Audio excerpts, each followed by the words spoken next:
biggest flaw if a client says to us, the last number of retreats, they just haven't been good.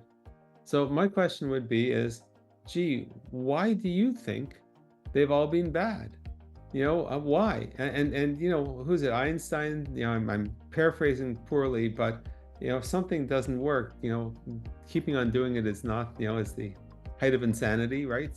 So if the retreats aren't working, it's not the mechanism of retreats, okay?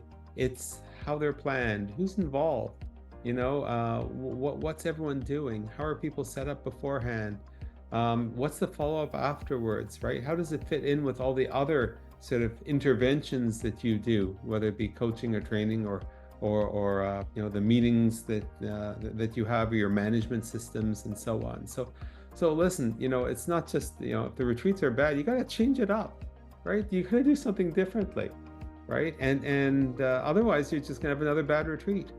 We had a client at one point. Everyone thought the retreats were a great way to travel and see another part of the world, right? Let's go shopping.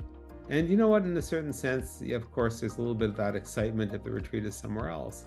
But if the goal of the retreat was to do A and B and C, and everybody in their mind thought, well, we're going to spend our time on the beach. This is going to be a great time, or shopping, or whatever it is.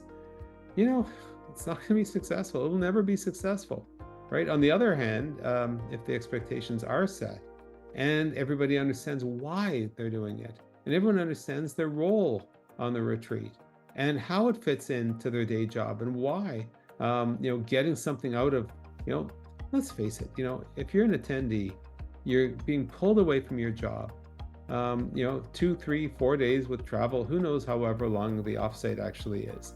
And then what happens? Okay, you're told, so sorry, computers off, phones away.